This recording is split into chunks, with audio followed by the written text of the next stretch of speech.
Bismillahirrahmanirrahim. Assalamualaikum warahmatullahi wabarakatuh. Salam sejahtera bagi kita sekalian. Shalom, Om Swastiastu, Namo Buddhaya, salam kebajikan rahayu. Yang kami hormati pimpinan Komisi 3 DPR RI, yang mulia Bapak Dr. Haji Habibur Rahman, SH.MH, yang kami muliakan Wakil Ketua serta seluruh anggota Komisi 3 DPR RI, yang kami hormati Kepala Kejaksaan Negeri Sleman Bapak Bambang Yunianto, SH.MH, yang kami hormati pula kuasa hukum dari Saudara Hoki Minarya, RHR Kantor Advokat. Hadirin sekalian yang saya cintai, saya banggakan. Izin kami menyampaikan bahwa peristiwa yang terjadi sebagaimana yang sudah menjadi konsumsi publik di media sosial, bahwa terjadi pada hari Sabtu tanggal 26 April 2025 sekira pukul 6.20 waktu Indonesia Barat. Piket Polsek Depok Timur menerima laporan telah terjadi dua peristiwa sebagaimana yang kami tampilkan. Izin. Yang pertama adalah telah terjadi dugaan tindak pidana pencurian dengan kekerasan terhadap seorang ibu di Jembatan Tambak Bayan, Kecamatan Depok, Kabupaten Sleman, ketika tasnya ditarik paksa dan diambil oleh dua orang yang tidak dikenal mengendarai motor, yang mana tentunya peristiwa ini adalah sebuah dugaan tindak pidana. Yang kedua, telah terjadinya kecelakaan lalu lintas di Jalan Jogja Solo kilometer 8 yang menyebabkan dua orang meninggal dunia sebagai buntut dari aksi kejar-kejaran atas peristiwa penjamretan yang kami sampaikan sebelumnya, khususnya antara motor yang dikendari oleh diduga pelaku penjamretan dengan sebuah mobil yang turut melihat peristiwa penjamretan saat melintas di sekitar TKP. Jadi awalnya kami mendapat dua laporan, Bapak. Kejadian tersebut ditindaklanjuti oleh piket Polsek Depok Timur, dan kebetulan pada saat saya ada di sekitaran Polsek Depok Timur dan saya langsung ke TKP, Pak. Kebetulan ketemu dengan Ibu Arsita dan Pak Hoki Minarya langsung, Pak, pada saat itu. Dan saya bertemu dengan beliau. Memang alangkah terkejutnya saya ketika saya mengetahui bahwa pengemudi mobil tersebut adalah suaminya sendiri yang melakukan pengejaran. Hati saya tentunya seakan terkapar dengan sebuah dilema. Di satu sisi telah hilang dua nyawa manusia yang tentunya tidak dapat dinilai dengan materi. Di sisi lain juga saya juga turut memahami apa yang Saudara Hoki Minarya lakukan sebagai seorang suami, mengejar pelaku penjamretan terhadap istrinya. Sebagaimana wajarnya seorang suami akan berbuat seketika ada seseorang yang menyerang istrinya. Demikian pula halnya pada pagi itu saya sampaikan langsung kepada beliau, Pak Hoki Minarya, karena saya sebagai penasihat hukum, saya menilai apa yang dilakukan oleh beliau sebenarnya sudah membantu tugas kepolisian. Begitu Pak Hoki. Kebetulan sama ibunya, Bapak. Saya sampaikan pula bahwa saya sebagai seorang suami juga tak luput akan melakukan hal yang sama dengannya. Untuk demikian, kami yakini bahwa Bapak Hoki Minarya bahwa tidak perlu ada ketakutan, kami sampaikan pada saat itu, yang harus diterima karena kedudukan kami sebagai negara mengharuskan kami bersifat objektif dan tidak berpihak kepada siapapun. Selain kepada kebenaran, fakta hukum dan bukti-bukti baik atas peristiwa kecelakaan, lalu lintas dan penjamretan ataupun pembelaan terpaksa. Lebihnya kami sampaikan pula kepada bahwa apabila peristiwa yang sebenarnya adalah sebagaimana Bapak Hoki Minarya sampaikan pada pagi itu, yakni hanya memepet korban. Waktu itu beliau menceritakan pada kami, dan kedua korban semata keluar dari jalur dengan sendirinya. Mungkin panik karena dikejar sehingga menabrak tembok dan meninggal dunia.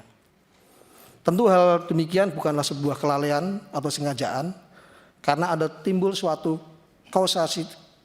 kausalitas secara langsung antara peristiwa dengan yang lainnya.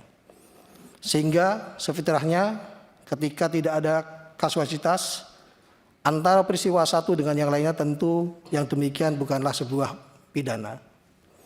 Sementara unit Gakum melakukan olah TKP, sebagian fungsi reskrim kami arahkan untuk melakukan TP-TKP dan kami sampaikan kepada Ibu Arsita untuk membuat laporan dan kemudian lapornya kami terima dan kita tindak lanjuti pada saat hari itu. Izin kami sampaikan, sementara proses penyelidikan Satlantas dan penyelidikan Satlantas, kami izin menyampaikan ini Satlantas pada saat tanggal itu melakukan penyelidikan, Bapak. Karena untuk memastikan apakah ini terjadi pembunuhan atau kecelakaan lalu lintas atau notwear, maka kami belum bersikap, kami masih menangani kasus jambretnya. Pada tanggal 6 Juli setelah datang ke Polres Sleman, pada saat berlangsung penyelidikan pada 6 Juli telah datang ke Polres Sleman paman korban yang juga merupakan kuasa hukum dari kedua korban meninggal dunia tersebut. Kami menyampaikan kepada paman korbannya bahwa dalam perkembangan perkara hasil olah TKP yang kami lakukan dan menurut pendapat ahli yang kami dapatkan menunjukkan bahwa tidak adanya kasualitas pengemudi, mengingat dari hasil penyelidikan kedua motor semata-mata keluar dari jalur sendiri, sehingga belum dapat dipastikan apakah penyebab motor keluar jalur sendiri dan membentur tembok sehingga meninggal dunia. Namun saat itu kuasa hukum korban justru menyampaikan bahwa adanya informasi tindakan keji pada saat kejadian laka lantas. Terdapat penganiayaan dengan cara si pengemudi mobil mundur mobilnya lalu turun dan menendang korban yang sudah terkapar. Kemudian kuasa hukum korban meminta adanya keadilan atas kejadian tersebut. Yang disampaikan ini juga kemarin disampaikan pada saat Zoom mau RJ di Pak Kadari. Menyikapi hal ini penyidik kami tetap bersifat objektif dan profesional. Penyidik melakukan pencarian bukti baru supaya terang faktanya benar tidaknya adanya informasi yang disampaikan oleh paman korban yang penasihat hukumnya tadi. Setelah penyelidik mendapatkan bukti baru berupa rekaman CCTV, didapatkan fakta baru. Yang pertama adalah bahwa tidak ada peristiwa penganiayaan sebagaimana disampaikan oleh kuasa hukum tadi. Jadi kasus yang disampaikan katanya ada penganiayaan itu tidak ada. Namun penyidik juga mendapatkan 2 CCTV dalam peristiwa laka lantas.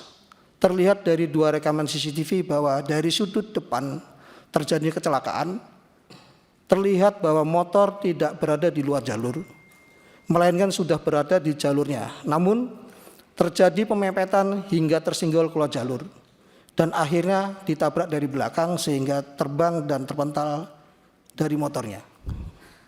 Kemudian adanya 2 temuan CCTV tersebut, penyidik meminta pendapat ahli dengan hasil bahwa menurut pendapat ahli kausa meninggalnya kedua korban adalah sebab ditabrak dari belakang dengan kecepatan tinggi, sehingga selain motornya terbang, kedua korban juga turut terpental dari motornya dan menabrak tembok.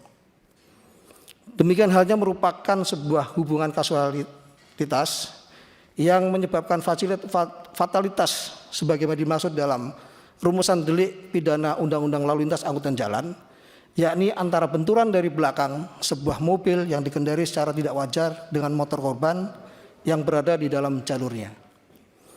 Pun demikian, sebagaimana komitmen kami di awal, turut kami sertakan dalam konstruksi perbuatan tersebut adalah rangkaian kejadian penjambretan, agar kiranya ahli juga dapat memberikan keterangan objektif terhadap si pengemudi. Jadi semua bahan kami berikan kepada ahli. Atas hal tersebut, ahli berpendapat bahwa memang dapat diduga adanya sebuah perbuatan pembelaan diri yang melampaui batas, yang dapat menjadi alasan hapusnya pidana. Meskipun demikian, harus dibuktikan terlebih dahulu rumusan delik pasal 49 ayat 1 dan atau 2 sebagaimana pembuktian rumusan delik pidana lalu lintas angkutan jalan yang disangkakan. Penyidik juga telah memeriksa saksi ahli dari Balai Pengelola Transportasi Darat kelas 2 Daerah Istimewa Yogyakarta, di mana ahli menyampaikan bahwa tindakan pengemudi mengemudikan kendaraan di jalan telah mengabaikan kaidah berlalu lintas dengan cara memepet dan mengemudikan kendaraan dengan kecepatan tinggi, sehingga dapat dikategorikan mengemudikan dengan tidak wajar. Demikian menjadi dilema yang kami rasakan, Bapak, untuk memutus suatu hal manakala kami berdiri dua kaki antara korban dan pelaku. Untuk itulah kemudian kami dudukkan betul kewenangan apa yang dimandatkan undang-undang kepada kami, yakni sebagai polisi kami hanya semata-mata mencari dan mengumpulkan bukti serta membuat terang tindak pidana, bukan memutus suatu hal atas nama keadilan yang merupakan kewenangan hakim. Dalam perundungan diri kami meyakini bahwa benar perbuatan tersebut merupakan bentuk spontanitas dari Bapak Hoki Winaya sebagai bentuk pembelaan terpaksa. Akan tetapi kami sadari betul batas kewenangan kami sebagai polisi hanya semata mengumpulkan bukti, bukan layaknya kewenangan seorang hakim yang dapat memutus berdasarkan keyakinan. Oleh karenanya, saat kami kumpulkan bukti-bukti, kami buat seterang-terangnya peristiwa tersebut tidak hanya merugikan saudara Hoki dalam perbuatan laka lantas, namun juga hal menguntungkan saudara Hoki dalam perbuatan pembelaan terpaksa. Untuk ini pula ketika kami terima permohonan tidak dilakukan penahanan dan pinjam pakai barang bukti dari pemohon oleh saudara Hoki, kami pertimbangkan adalah selagi masih batas kewenangan kami terima permohonan tersebut dan tidak kami lakukan penahanan sedikit pun. Dengan pertimbangan supaya yang bersangkutan tetap bisa melanjutkan aktivitas sehari-hari, berkumpul dengan keluarga, serta menyiapkan dalilnya perihal pembelaan terpaksa. Dan dalam hal ini penyidik kami laporkan pada Bapak, saudara Hoki dan kuasa hukumnya sudah mengerti keterbatasan kami dan berkeyakinan pula proses yang kami lakukan dapat dibuktikan dalil pembelaan terpaksa tersebut di persidangan kelak. Izin kami laporkan sepanjang proses penyidikan ini pula kami sudah mencoba berbagai upaya agar masing-masing pihak mau bertemu dan melakukan mediasi dalam rangka terselesainya perkara ini dengan berdasarkan keadilan restoratif. Namun pada upaya ini belum berujung pada bertemunya para pihak, yang mana meskipun penyidik sudah mencoba menginisiasi pertemuan tersebut dengan mengirimkan kontak kuasa hukum satu sama lain, akan tetapi masing-masing pihak terkesan saling menunggu siapa yang duluan karena merasa memiliki pembenaran sendiri. Pada tahap ini pula dapat kami sampaikan bahwa pada saat itu kami terkendala atas batasan kewenangan yang kami miliki sebagaimana diatur dalam Perpol 8 tahun 2021 yang hanya dapat menerima permohonan namun tidak boleh menawarkan. Demikian terbatasnya kewenangan yang kami miliki, padahal penting bagi seorang polisi untuk dapat menawarkan keadilan restoratif kepada para pihak terkait mengingat kompleksitas dinamika di lapangan yang polisi temukan sehari dalam pelaksanaan tugas, Bapak. Bukan perkara ini saja. Sehingga dalam kesempatan ini tak lupa kami ucapkan banyak terima kasih kepada seluruh pimpinan dan anggota Komisi 3 yang ada di ruangan ini atas produk hukum yang baru saja diundangkan, yang mana pada KUHP baru ini sekarang kepolisian dapat melaksanakan penawaran restoratif secara aktif kepada para pihak. Polisi dapat melaksanakan inisiator dan fasilitator. Akhir kata kami sampaikan kepada semuanya bahwa dalam perihal ini kami sudah berupaya maksimal mungkin membuat seterang-terangannya kejadian sebelumnya dalam bentuk profesionalisme kami. Upaya-upaya yang dilakukan selama proses berjalan saya rasa sudah kami lakukan berdasarkan prinsip due process law serta mengedepankan hak-hak tersangka tanpa melanggar batas kewenangan kami. Pelanggaran sebatas kewenangan yang kami maksud tersebut tentu kami hindari agar tidak terjadi kesewenangan dalam proses peradilan pidana yang kami emban. Kami mohon maaf juga kiranya ada hal yang kami lakukan terkesan tidak manusiawi di publik. Kepada publik semuanya, percayalah kami juga sama terkejutnya ketika banyak opini menyatakan kami melakukan penahanan terhadap tersangka. Sementara pada faktanya bahkan ketika kuasa hukum meninggal dunia atau pelaku jambret bersurat kepada kami merasa keberatan saudara Hoki tidak dilakukan penahanan serta memohon agar kami melakukan penahanan terhadap saudara Hoki, kami tetap berpegang teguh tidak melakukan penahanan kepada beliau. Demikian yang kami jelaskan. Kami aturkan terima kasih kepada Komisi 3 DPR RI yang telah memberikan ruang aspirasi terkait permasalahan ini. Kami aturkan pula ucapan terima kasih kepada semua yang ada di sini, kepada netizen masyarakat Indonesia. Tentunya kami juga memohon maaf atas permasalahan ini sehingga menjadi perhatian publik. Pada kesempatan ini kami ulangi, kami mohon maaf. Kami akan bekerja sebaik mungkin dalam melaksanakan dan menyelesaikan perkara ini. Demikian kami akhiri. Wassalamualaikum warahmatullahi wabarakatuh. Waalaikumsalam. Jadi sebelum ke Pak Kajari, Pak, saya jadi semakin jelas gitu loh, bahwa sejak awal bermasalah. Ini kan nggak ada penganiayaan. Tadi dia main tuduh, katanya ditendang nggak terbukti. Keluar jalur, katanya memang karena dipepet. Ya dipepet lah namanya ngejar maling. Gimana menghentikannya? Dalam rangka menyelamatkan harta bendanya. Lalu dia akhirnya menabrak tembok gitu kan. Jadi kewenangan Bapak betul, Bapak nggak bisa memutus siapa salah siapa benar. Tapi kewenangan Bapak ya menyatakan ini ada pidana atau tidak. Sejak awal bisa Pak. Ya, memang kewenangan Bapak. Tapi secara akal sehat ini bukan tindak pidana. Mestinya sejak awal begitu. Ya, nggak apa-apa Pak. Nanti dijawab ya. Tapi kami di sini Pak, ya, Bapak punya kewenangan, kami punya kewenangan Pak. Ya, Bapak silakan menyatakan kewenangan, tapi nanti kami juga punya kewenangan Pak. Jelajahi cara baru mendapatkan informasi. Download Metro TV Extend sekarang.